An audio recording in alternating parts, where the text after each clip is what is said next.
Hi, everybody. Thanks for joining us for another edition of Hold My Drink, where we navigate the news and politics with a chaser of civility.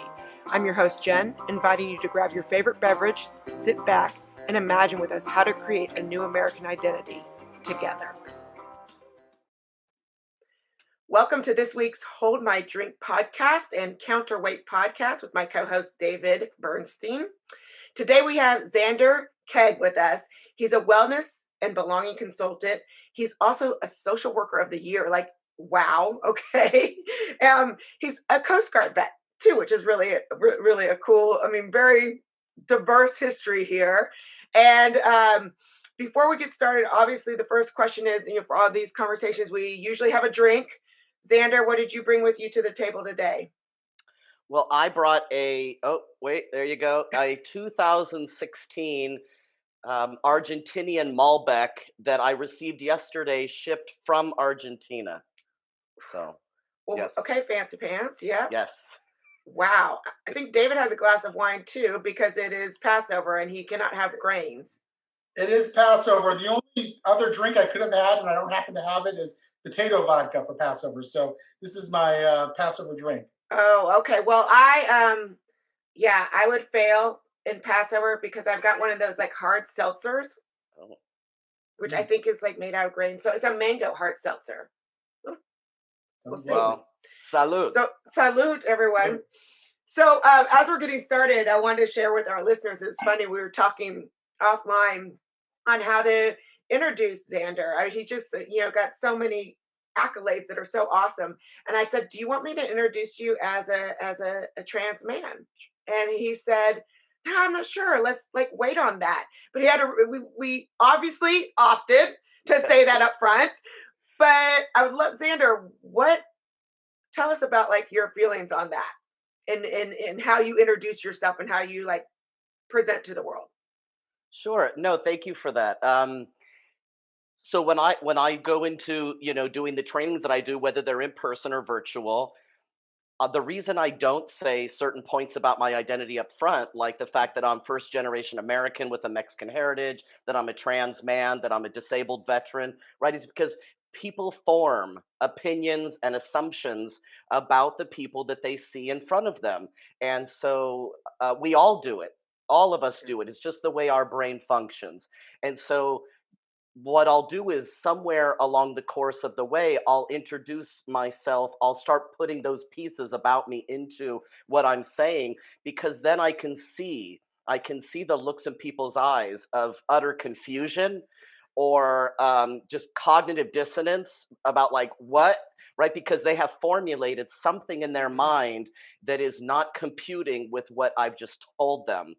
And I think that that's a valuable lesson to learn, especially when doing wellness work, belonging work, diversity work, is to challenge people's assumptions, about who is in the room and who's talking to them, because they're going to make an opinion about me based on what they see and what they hear. Yeah, very, very powerful. So I met you because I put a post on LinkedIn, and I was in a diversity, equity, and inclusion site. And I asked if there were people who were practitioners of what I would call viewpoint diversity and were willing to consider heterodox approaches to diversity in their consulting. I said it's not for everybody because I knew that some people probably wouldn't take too kindly to that post. I didn't really get a lot of flack, one or two comments. And you were the only email I received. And I was really happy to receive it. We had a follow-up conversation with myself and a partner, Alana Redstone. So tell me how you think about diversity that's perhaps a little different than maybe the current diversity, equity, and inclusion field does. Absolutely. Thanks for that question, David. Yeah, there are so many different perspectives and points of view on what is diversity, just in and of itself. What is diversity? What are the components that it's made up of, right? Because you can have a very diverse looking workplace or a very diverse classroom or very diverse organizational membership, based on race or ethnicity, sex, that doesn't mean that there's diversity of thought, right? There's going to be diversity of values, a diversity of faith experiences and beliefs. And so I like diversity in that more encompassing, that broader sense of not just how it looks on the surface, but all those points below the surface. In the 90s, it was really common to go to diversity trainings and somebody would eventually put up a picture or a slide or talk about the iceberg, how like 10% is above the surface and 90% is below the surface. And so I kind of see diversity work in that way, that for in a lot of places, we're only getting that 10% of diversity. We're not getting the other percentage. And I think the reason for that is because it gets really messy and it challenges people's assumptions. And quite honestly, I think there are people that don't want diversity of beliefs and values and thoughts and opinions. They actually don't want that in their workplace. They want to have that sort of like on the surface. But if you have a bunch of people sitting around a table, all working to develop a program or a project or work on a goal together, and they all come from different racial and ethnic and sex backgrounds, but they all think the same, then you're just going to end up with groupthink, because there's not going to be anybody there challenging them or asserting something different that might then create a more robust program or something that can be rolled out to more people, right? So I think that just coming from a critical theoretical point of view is going to be limiting in diversity. Actually, I think it has the opposite effect of what it's trying to do, that we have to bring about creating true diversity with incorporating a critical lens, but not only a critical lens. Yes. So in your practice, when you've taken a more diverse approach to diversity, have you gotten flack for that?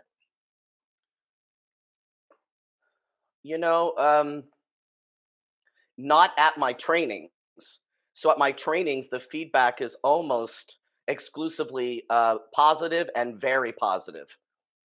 And what I've been told offline, people come to me afterward and they'll send me a message, because I typically will include, my email at the final slide if I'm using slides, and I'll get messages and people will say things like, "You were a breath of fresh air. Like, thank you so much for saying things that I wanted to say or I thought but I was afraid to say," right? So they said, "You gave me permission to bring up issues in my workplace or with my family or whatever the setting is." The only pushback I've gotten, and it's been from people that I don't really know, like I've met them in person maybe or not at all, and they've been highly critical, basically kind of like trolls who send really nasty, messages with "I hope you die of COVID," which was my most recent, and "you piece of blank transphobe," and it's like they clearly, but all of that heavy level of criticism has all come from people from the trans community. Can you talk a little bit more about that? Because that was my question. So a lot of times in diversity training, there is this assumption that if you are white, cisgender, um, you can't speak for anyone of color. You cannot speak for anyone of different sexual gender background or whatnot. So particularly for you, why are people calling you transphobe, and how are you looking at it differently? I mean, like, again, it's assumed that there's one voice for trans, and that they speak with one voice. There's one idea. There's one voice for Black people, and they speak with one voice. And I think that's really diminished our capability, our ability to see people as individuals and as something to have a unique offering. So I'm very interested to see where you diverge perhaps from what is assumed, that singular trans voice. Does that make sense? It does. Yes. So a couple things I'll say about that. I don't remember the name of the film, but it was a documentary actually that I saw years ago probably in the 1990s. And somebody asked a woman that was on screen, an African-American lesbian woman, who is the Martin Luther King of the gay movement? And she said, Martin Luther King.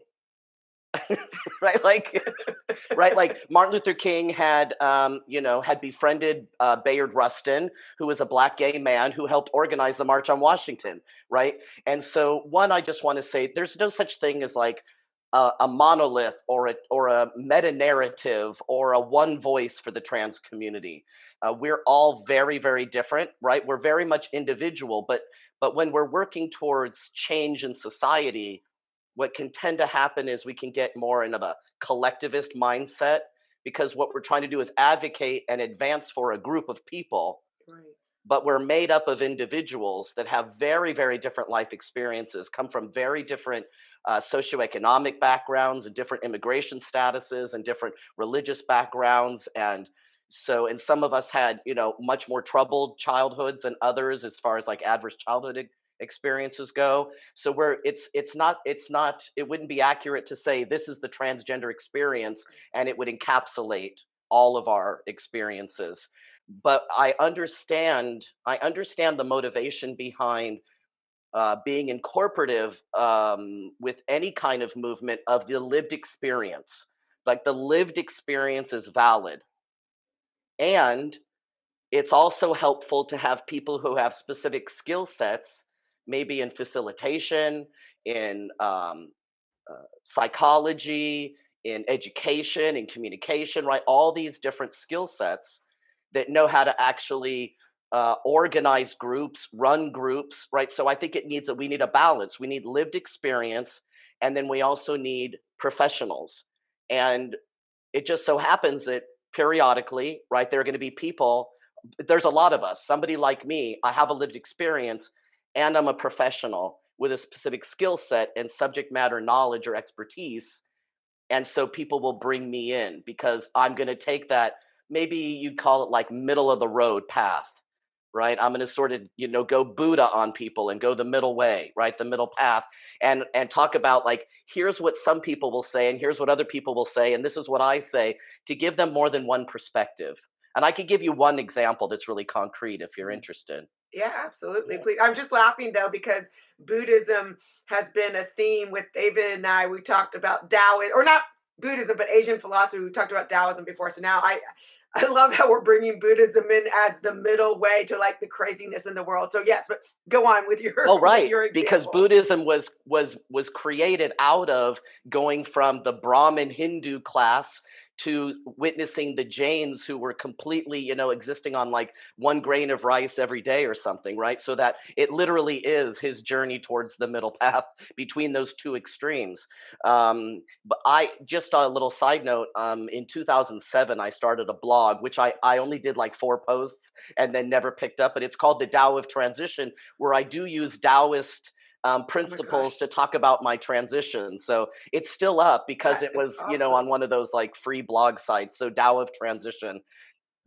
You're going to have to send that to me because the last podcast with Urshad we called the Tao of Diversity. So this is a theme. No, I love that. I love that podcast. I've loved all your podcasts. I really want to say thank you for bringing so many different voices on. So, for example, one of the things that generally will get talked about if somebody comes in to do, like, let's say a transgender 101 or a trans 101, whether, doesn't matter what the setting is, typically somebody will talk about terms, right? And they'll talk about definitions of terms and which terms you should use and which terms you shouldn't use, right? To be more culturally sensitive, to be more linguistically competent, these kinds of things. And so, and there are many websites that have glossaries on them, and they tell you use these words, don't use these words. So pretty often, a word that gets talked about, an identity label that gets talked about as not good, don't use it, is transsexual, right? Within trans community, the word transsexual has become problematized. Don't use it. It's not a good word. Now, I think it's probably safe to say if somebody doesn't identify as a transsexual, I wouldn't call them one. But when somebody tells me I shouldn't use the word, my response back to them is, but I'm a transsexual man. That's the word I use. And I know lots and lots of people who use the word transsexual either by saying, I'm a transsexual man, or I'm a man of transsexual experience or lived experience, or transsexual, I'm a man with a transsexual history, right? And so it doesn't make any sense to me that people who don't want language policed are then going to police language within the community. And a lot of times this actually comes from an ally. So somebody who's not even trans, who's telling me I shouldn't use my own terms for myself. So can I explore some of this with you? Yeah. Obviously, we're seeing the trans issue as one of the great debates of our time in a way. I mean, I don't think any of us, maybe you correct me if I'm wrong, really thought it could take such a place in our national conversation, but it is. And, just this last week, there was this controversy involving a journalist and podcaster named Jesse Singal, who has written some articles on trans teens and whether or not they're being pushed to go through transition too early in their lives or what have you. And you can tell when you actually hear him talk to trans people that he's not anti-trans or transphobe, but he's become a target of opposition. So much so that Dan Savage, the podcaster and sex columnist and so forth, defended Jesse Singal and it was trending on Twitter because he became such a target of opposition. And I'm saying all this. This is all last week, and it's one of the many cultural wars battles that we've seen in the greater cultural wars over trans. What is happening? What are these key issues that are being discussed, and why has it become so ideologically charged recently? Okay, so I have to be honest and tell you, I don't have any social media. So the pro and con of that is that, other than LinkedIn, of course, is that I'm not up on all the latest. And the good news is I'm not up on all the latest. So I left all those platforms for a reason. But I still know what you're talking about. I don't have to be on social media to know this topic. Okay, so I'll give you like two different models of looking at trans identity or trans development within, say, an adolescent, stage, and that are sort of would be on polar opposites of each other, right? And so one would be if you're going to see a therapist, they could be either gender affirming, right? That's the language you'll see is gender affirming. So the person comes to see you and they say, "Oh, I think I might be trans," or I have some questions about my gender identity. Or you can see them; they're demonstrating some sort of a difference in how their gender expression is. Right? It's like so you can see that something's going on, but you take a gender affirming stance and you say, well, let's talk about it, but always maintaining a lot of openness and a lot of positivity toward the self-identification of that person. On the other side, which is not clinical, but on the other side would be what's called rapid onset gender dysphoria, right? And so this comes from a single study that was done by a Brown University professor looking at a trend, specifically looking at the social contagion, the idea of social contagion and this is a well-known phenomenon when it comes to things like bulimia and anorexia and how it spreads among teenage girls. And so they were looking at this from the gender dysphoria or gender diversity point of view, like, well, there's this proliferation of teenage, let's just say girls, right? But I mean it, I'm talking from their perspective, right? Teenage girls who all of a sudden around age 13, 14, 15 are disclosing to their family, I'm actually trans man, or I'm trans masculine, or I'm non-binary. And they're saying, what I want to do is I want to, if they're still young enough, I want to go on puberty blockers, or I want to start, gender affirming hormones or cross sex hormones, depending on who you talk to, right? So Abigail Shrier, who's a journalist, wrote a book, right, about this. So it went from a study to this book. Very banned book, by the way. Oh yeah, very controversial, twice. very controversial. Right. So there's these like two groups, and of course, like most issues, I find myself, I wouldn't say I'm in the middle. That's not what I mean. when I say I'm not on either camp, because I can see the perspectives. Like I can see the perspective of the parents who are like, what the heck is going on? And all the trepidation, all the fear, all the concern, all the sense of loss they might be going through. That's real, and I think it's valid. Just like being a gender affirming therapist, you'd want to see the young person's identity emergence or questioning as valid. We should see the parents' concerns as valid too, right? So that's what I mean when I say I'm not in the middle. But I can see both sides of the issue. I mean, as a trans man, of course, I was an adolescent once, and I know what that experience was like. I had no concept of transness as a teenager. I was perfectly happy to be a sporty little dyke running around Los Angeles beaches. So it wasn't an issue for me, but it is more of an issue now, and I think that's because there's more access to resources. When I was a teenager, I'd had to walk into the public library and either sneak a book in the stacks or go check it out, and then the librarian would know that I'm reading this book about transgender people, or they weren't really using that term then, but you know what I mean. So now people can just anonymously go online and find all kinds of information, especially things like videos that they can watch and see people talk about their transition stories and their journeys. And that's I think it's very persuasive when you see somebody who says, I'm living my authentic life, and they appear so happy, and you're this teenager who's really unhappy, and you're thinking it might be your gender identity, and this seems like a solution, and it's likely that it is a solution, but not for everybody, or there wouldn't be a significant uptick then in 20-something-year-old women who are now detransitioning. For example, there's a really good website called the Peak Resilience Project, founded by I think 4 or maybe 5 young women who all started the gender transition to become more masculine or male, having chest reconstruction surgeries. Some of them started testosterone, and so now they've all reverted back to having a female identification and living in the world as women. But they've made videos, they've gone on, and talked to people on podcasts. So there's a lot of issues that we have to consider.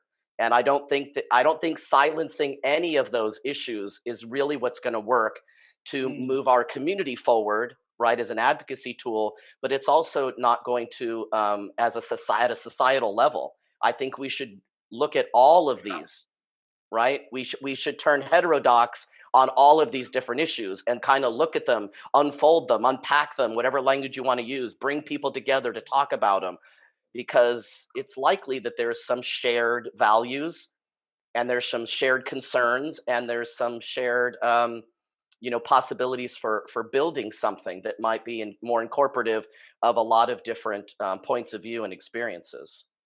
Zander, along those lines, because I'm here to listen and to learn, and I've got really 2 questions for you. You'd mentioned something earlier, and I wanted to go back to it because I can't kind of keep up with all the difference in the change. I mean, I feel like goalposts change with language. You'd mentioned that saying transsexual is now unacceptable. So my first question is, can you explain why? Because I don't want to make a misstep. That's new news to me. So I'll stop there. That's my first question. If you could just go back and explain the sensitivity around that. Yeah. And I want to quickly just say to David, he had asked, if I could have ever imagined, so to speak, that we would be where we are now as far as societal acceptance and trans people being on the cover of Time magazine. And the answer is no. I was shocked when same-sex marriage was made legal. So there's been a lot of progress, but it's taken a lot of time. It's sort of like the duck, right? The duck looks all calm on the surface, but those little feet are going crazy underneath. And I think that's basically what the LGBT rights or advocacy movement has it's been working for decades, and then all of a sudden it was like hit a tipping point. And Yes. And so the trans thing was almost like our movement was kind of shortened, but it looks that way because, well, gay and lesbian people, they got their rights, and so trans, it seemed like an inevitable next step. But trans people have been involved in the movement since day one. So we've all been working together. It's just that, for instance, when Don't Ask, Don't Tell was removed from the military, it was only for sexual orientation, not gender identity. So trans people were still not permitted to go into the military until 2016, right? At least openly. So it's we've always been part of the movement, but our rights didn't come at the same time as our gay and lesbian and bisexual, kin. Okay, so the trans community is extremely dynamic and fluid, and things are evolving and changing at a very rapid pace, and are diverse in the sense that there's different terms used on the West Coast and the East Coast. There are different ways that trans men and trans women talk about their experience.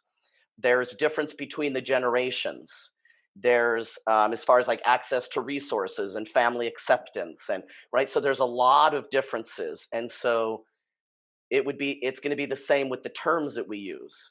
So when transgender was popularized mostly in the 1990s, along with some other terms like, say, genderqueer, the idea was that transsexual was a diagnosis, or it was a medical term that was imposed onto trans people versus a term that was emerged from the community, like transgender or genderqueer or non-binary or some of the other terms now, right? So the idea is it's similar to how the lived experience is supposed to be considered a primary or even exclusive, access to information. Well, so then you have people who have made these same kinds of statements about terms that can be used. But it's not just us old guys or old women who use transsexual. I've met teenagers, 20-something-year-olds, 30-something-year-olds, 40-something-year-olds, who also use the word transsexual. So I don't agree that it should go by the wayside. I also don't agree that it should be used as an umbrella term to encapsulate a whole community. But I don't think transgender should be that term either. So I don't have a suggestion for what the term should be, but I do, because that's just too complicated to figure out. Although we could go like the Australians. The Australians say, right over here we might do LGBTQIA2S. I add on and on. In Australia they use I think it's something like sex and gender minority, which is easy to say, SGM, and it encapsulates a whole bunch of people, but it's not enough for some people. Some people really want their unique identity to be very visible. So when you say LGBT, it's lesbian, gay, bisexual, trans. When you add a Q, the question is always, is that for questioning or queer? And then when you add an A, is that for ally or asexual? And when you add the I, that's typically for intersex, but my experience has been that wherever I see the I added, I rarely hear the I spoken about or included in even the services and programs that are being offered. And then 2S, of course, is two spirits. So that'd be our indigenous population or the First Nations up in Canada, right? And so you just add on and on and on and on. So I kind of like the idea of finding a way to encapsulate. And some people say, well, that's why we say queer. But queer is highly offensive to a lot of people within the LGBT community. So it's not going to work either. So I want to probe a little bit on the issue of sex and gender, which probably also hits at transsexual versus transgender. The discourse to me is so bizarre. You have people on the right who insist that male, female, or man and woman, depending on who you're hearing from, that's sex. And sex is a fixed commodity that you get at birth, and that it's biologically determined. And then, of course, there's the conversation about gender, which is socially constructed. But others might argue that even gender roles are biologically determined through evolution over time, so they're not even purely socially constructed. But here's the thing. Why isn't it that we can't come to a middle ground on these issues? Can it be the case, tell me if I'm wrong, that yes, sex generally speaking is binary, and yes, gender roles are socially constructed, at least in part or large part. Why can't people just say, yes, my sex at birth was male or female, but my chosen gender is male or female. Why is it that this has to be that complicated? Why do both sides of this ideological divide have to be so insistent that it's either one or the other? Well, what a great question, David. Well, I am one of those people where when I tell people, who I am, not like people I just meet on the streets, obviously, but if I'm doing training, I will let people know that I have I have a natal sex that's female, and I live in the world as a man, right? Like my identification card says man, my passport says, or male, my passport says male, my marriage license says male, right? So for all intents and purposes, I function in the world as a man. But my natal sex is female, which I think is important for my medical providers to know because it makes a difference on the lab result numbers that they're going to be looking at, the types of medications, the quantity of medications, the interval of when I'm getting the dosage of those medications all matter. Symptoms are different, right? Physiologically, there's a difference between male and female when it comes to, medical issues.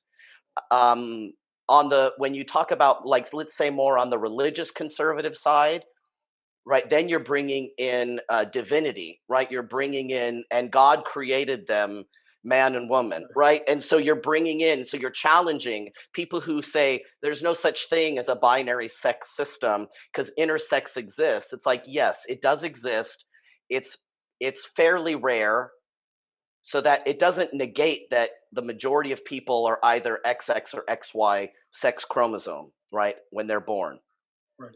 But when we're challenging something as foundational as scripture, whether that be for like evangelical Christians or Orthodox Jews, or probably even Muslims, because they're all Abrahamic traditions, right? So they have a similar starting place, and so this would probably be very central to their belief system. So I get how that can rattle, right? I'm a seminary graduate, so I've studied this and I understand all this foundational material and how it's just it's in every value and belief system. It's not even just Western. Within Eastern religions, there's also similar kinds of concepts. And so I don't have a problem with saying that there is such a thing as natal sex, right? And natal is Natal for people who are not familiar. It's used more in medical settings. But that I live as a man because that's my gender, right? That's how I present to the world. That now the clothes that I wear, I'm literally wearing cargo shorts and a polo shirt. I've been dressing this way since I was a teenager. So even as a woman, presenting to the world as a woman, I was still dressing the same way, but I didn't have facial hair and I didn't have such a low voice and I hadn't lost, all of my hair on my head, right? So I fit all the markers for for a natal male, but I'm not. I'm a trans man, a transsexual man. And, there's some things I think there's a lot of things that are innate and there are things that are, what would be a fun way to say it? Well, let's go with Judith Butler and say performative, right? Right. So, right, she's a rhetorician, a rhetorist from UC Berkeley, and she talks about gender as being performative. And it's like, well, most people they would think of like drag queens or drag kings as a type of performance, but it's more looking at the kind of masculinity and femininity that we present to the world. That for some people they might be performing that role, they might be putting it on, like say a teenager, right? A teenage boy, a teenage girl is probably going to be way more performative because they're trying it on. It's like a new wardrobe. They're trying to figure out, what kind of man are they going to be? What kind of woman are they going to be? Are there some issues there with, are they a man or a woman? And so I get the reason for talking about performativity when it comes to gender. But I know that when I get up in the morning and I just, get dressed and I go about my day, I'm not performing. My masculinity, not the way I present myself, obviously, the way I look, but the way I feel and the way I conduct myself, there's really no difference. It's just interpreted differently now because of how I look and sound. So gender roles, I think there are some people who just naturally fall into more traditional or what people might call stereotypical, right, gender roles for men and women. I mean, I'm first generation American. My family's from Mexico, And yes, some of my relatives are very traditional and others aren't. I think people just naturally fall. And if somebody naturally falls into a more traditional role, I don't think we should criticize them for that. And if somebody naturally falls outside of that traditional role and wants to do something more non-traditional, I think we should encourage that. Like I'm all for letting people just be who they are and not problematizing or stigmatizing what anybody chooses. You know, if a female person who identifies as a woman is heterosexual, gets married, has kids, and makes the decision that what they want to do is they want to be a mother and a wife, and they want to do their bulk of their work from home, I'm all for it. But if that same person decides, I'm not going to get married, or I'm going to get married, but I'm not going to have children, and I'm going to work to become the CEO of a multinational corporation, more power to you, sister. Rock on. Yeah. I have a male cousin. He and his wife had 2 children. They're both lawyers. She went back to work. He raised both of those girls until they were school age. I don't see any problem with that, right? I don't think we should problematize what people choose for themselves. That's the heterodoxy. And actually that leads me to my second question for you. Is so you were talking earlier about gender affirming versus rapid gender dysphoria. And so here's where I'm at as a person. I'm very into liberalism. So for me, I don't care, like what you're just saying, you be you, you know, if you're being, you know, a father that's taking care of kids and that's how you identify, that's what brings you joy in your life. Amen. Go do you. And all that. But my thing that I think I have a problem with in the trans conversation when I jump in, because I kind of just jump in because that's not my identity. So I don't know and that's why I'm here to learn. But I do feel, and you even brought this up earlier, I believe that there's been such a fervor to support the trans movement, which I don't have a problem with, but where we are seeing these conversations about transitioning kids who are 5 years old, or kids who are very young. And I would just love to hear from you, like, what do you think about that? It's funny, I've got a little anecdote. My parents, David knows this, I grew up Protestant, and unlike the Catholic tradition where you are automatically baptized, when you're born, you've got the big ceremony. We don't really have that. But my parents' big thing was we won't let you get baptized until you're 10. For them, that was their marker in our family, 10 years old, and you get to make that decision, because when you come to God, we want it to be, with your full heart.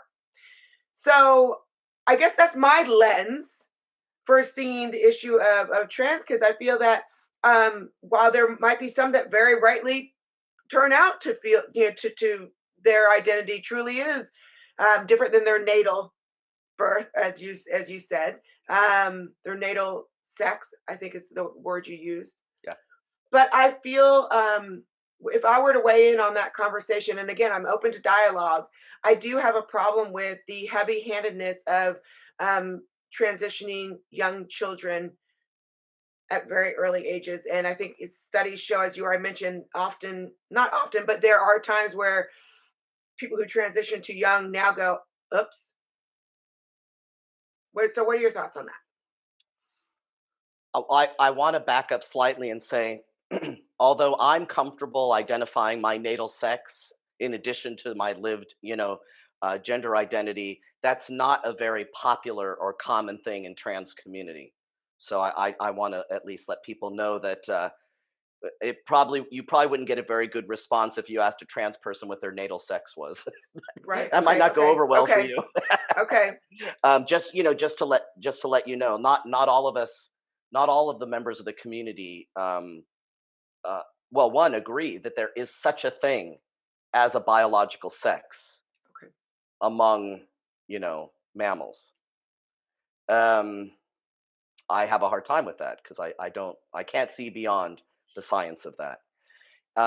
Okay, so when we talk about, I'm going to separate rapid onset gender dysphoria as more of an adolescent phenomenon from children. And so what I mean is I'm going to talk about, let's say, children that are prepubescent. So children that are maybe under the age of 11, right? 10 or 11. So when they're teeny tiny little kids, and I have met what was it, maybe 2006, I met a 4-year-old little child at a transgender conference in Seattle called Gender Odyssey. And they were with their mother, and the mother introduced me to their young son. And this was a child that was, it says female on their birth certificate. They look like a little boy, a 4-year-old little boy running around, just adorable. And so, and they're still identifying and living as male to this day. But what was happening back then is there was no medical interventions at all, at all. They do what's called social transition with those little kids.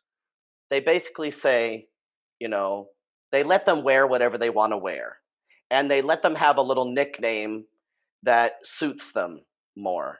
And so, before they go off to school, they're these little kids, and instead of being called Barbara, maybe there's some, like, maybe they're Bobby, or you know what I mean? Like, and they get to be like little tomboy, right? They're little rough and tumble, play clothes. They're not forced to wear a dress, right? The parents give them that room to be sort of ambiguous, or more gender neutral in their clothing. It's not until children hit what's called Tanner stage 2, which is measured by an endocrinologist or a pediatrician. It has to do with breast budding, when it comes to those who are assigned female, right, at birth, or have female designation on their birth certificate, right? And so when that happens, that's when puberty is kicking in, and that's when some children will be put on puberty blockers. And puberty blockers have been around for, like, I don't know, 70, 80 years. You can put children on puberty blockers. They were made for what's called precocious puberty. Sometimes kids go into puberty when they're like 8 and 9 years old, and you don't want that. So you put them on puberty blockers until they reach around the age that most would go into puberty, and you take them off, and then they just go. The body just keeps going. It doesn't cause it. It's a pause, but it's not a disruption in the sense that it doesn't do any harm. Now, keeping people on puberty blockers indefinitely can be problematic because you need bone development and you need cognitive development, right? So you don't want to do that long term. But it gives kids kind of a pause, right? When they're little, they're undifferentiated in so many ways. Like, kids are running around without shirts. You have to put bows on the heads of little girls, or people don't know they're girls. But when you start to differentiate around, maybe middle school age, more so, then that's when maybe the puberty blockers are going to come in, and that buys the kids some time so that they don't, like, the little if they're going to become trans women, the little trans girls, female, or the males, right, natal sex, they're not going to get Adam's apples. Their voices are going to start deepen. They're not going to start growing rapidly. Their muscular development will pause as well, right? So they'll be sort of in that pause mode. And then when the blockers come off, they decide, the family with the providers, right, the medical providers, pediatricians and pediatric endocrinologists, adolescent medicine people, are you going to just start your natural puberty that's just going to kick in as soon as we cut you off the blockers, or are you going to go on the cross-sex hormone therapy or gender-affirming hormone therapy? People use different terminology, and that's decided, but that's not until probably, at the youngest I've ever seen is 13, but typically we're talking 14 or 15. So there's like no surgeries happening with those little kids. There's no medication, only if it's precocious puberty, and that's going to be fairly rare. Got it. I appreciate that. Yeah, that's really helpful. So what? And I know we're running out of time, but what do you tell a family? And I have a family member who struggled with this, a teenager, maybe 15, 16 years old, who's feeling or is going through gender dysphoria, and they're not. What is it? What do you tell a parent who might be struggling? Well, who's willing to be on a journey with that child through this transition, but doesn't want to jump the gun because they're afraid that maybe they'll regret it. How do you think about that? How does someone think about that struggle? Great questions. Well, I would highly recommend that a family like that would seek out somebody who is more on the gender affirming side, but does require that there are office visits, whether it's in person or virtual, and isn't just sort of doing a quick assessment and providing a letter so that people can go get hormones, right? So you have like three different paths you can go as a family and as an adult, right, trans person. You can go the like get an assessment and for to determine gender dysphoria diagnosis, and then you can be given a letter where you can take that then to a primary care provider or a endocrinologist, and you can start hormones. On the opposite end of the spectrum would be somebody who forces people to come to therapy for a year before they'll write such a letter, right? Those are the extremes. One is extremely restrictive, and one is extremely lenient and open. And somewhere in the middle is where I find myself, right? It's like, not only am I going to do a thorough assessment, I'm going to spend a lot of time with that teenager, helping them to unravel and understand and come to terms with, where have you been, right, in your formation of who you are. What are some of the thoughts you've had? What are the experiences you've had? What's going on now? What are the questions you have? Because you should be able to go into a space where you can ask honest questions and have somebody hear you and help you figure out the answers, not give you the answers, right? And there's some really great books for that, like the Gender Quest workbook and the You and Your Gender Identity. These are two really great books that people can like work through on their own as either a teen or a young adult or an older adult.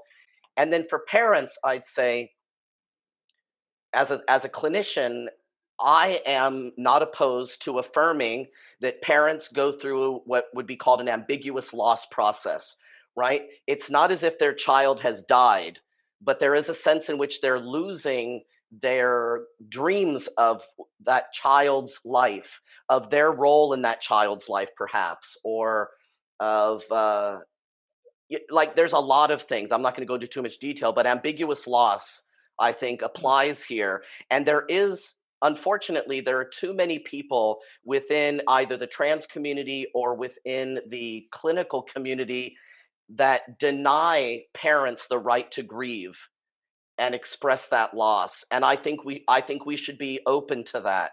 I think we should let parents go through the process of grieving and communicating about that loss. And so an organization like PFLAG, which was set up by a mother of a gay son, but lots of parents go to PFLAG who have trans children. And then there's also an organization called TIFA, which is Trans Youth Family Allies.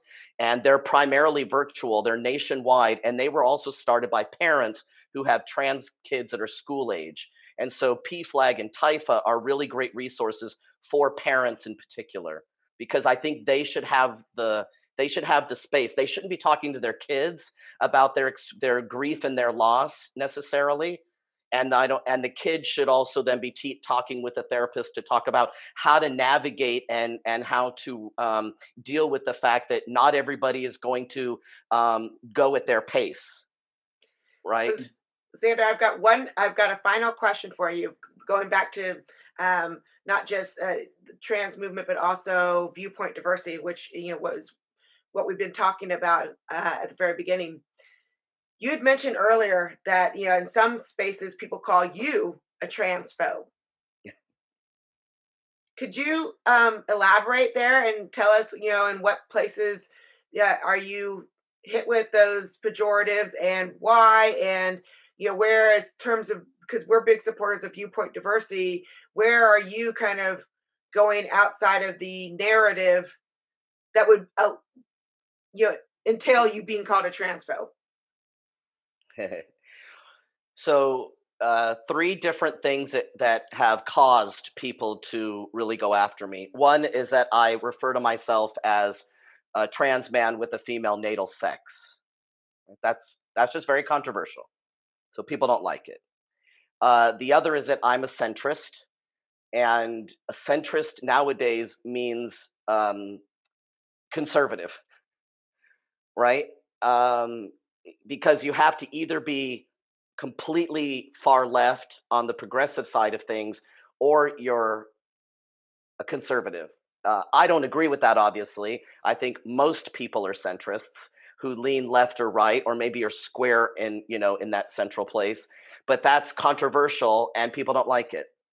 The most recent incident came because I joined the faculty of a Texas-based, it's Austin, Texas, by the way, an Austin, Texas-based company that is run by therapists that's doing something called queer and trans affirming professional certification. So I'm coming on board to do training for the people who want to become certified. And so I became certified because they want all of us to be certified before we take in students. And so I put on my LinkedIn profile that I had become a queer and trans affirming professional, and a member of the trans community, at least stated member, I'm not sure if they are, took issue with that. And the issue that they took was that there's no such thing, that there's no professional organization or association that exists that can claim to promote or endorse something like a queer and trans affirming professional certification. I should preface that, or should add to that, that I do trainings with WPATH, which is World Professional Association for Transgender Health, which has the Global Education Initiative. I've been on faculty with them for almost 3 years, and so we have a certification program as well. So it's a little strange when a person who's trans-identified says a program like that doesn't exist, and yet the WPATH GEI program has been in existence for a number of years, and the organization's been around since 1979 and is one of the primary advocates for trans people in medical settings. Wow. Well, Zander, I understand why you were awarded National Social Worker. Mhm. You're an incredibly thoughtful person who can educate us all on how to think about these complex issues and give us a way to sort of take the ideological edge off of some of these issues so that we can think them through with a calm head. And I can't tell you how much I appreciate that. Nice point. Yeah. And also, Zander, before we let you go, happy 19th anniversary. Almost 19th anniversary. Thank you. Yeah, for people who are wondering, so my wife and I will be celebrating our 19th anniversary in September. So I always like to talk about it because it's like the best part of my life That's awesome. is being married to my wife. And I want to say thank you, because especially to what you said, David, because when you talk about things from a more nuanced perspective, it takes up more time.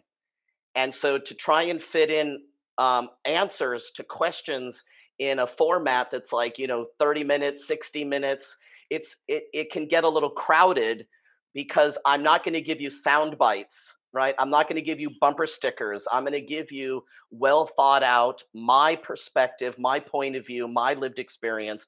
And so it does take up a lot of time. So I appreciate that you both have created the, Hold My Drink podcast. I love it. And I've really been enjoying my Malbec. I rarely drink, so even just a few sips, I already feel it. So I'm quite the lightweight. Yeah. We're laughing that we need to have these more in the evening, because we're becoming more frequent day drinkers when we record in the day. So yeah, there's that problem. But Zander, thank you so much for speaking with us, and I think that this will be the first of several conversations. Oh, I'm happy to hear that. I look forward to talking again some more. Absolutely. Thanks a million, Zander. Appreciate it. You're welcome. Thank you. Thank you for listening to this episode of Hold My Drink. Like or subscribe to the show, and check out the show notes for links to source material and to our website, where you can find what each of us is reading every week, different news with different views. If you have a topic that you would like us to explore, drop us a line. And join us next week as we say, Hold My Drink, and the conversation gets real.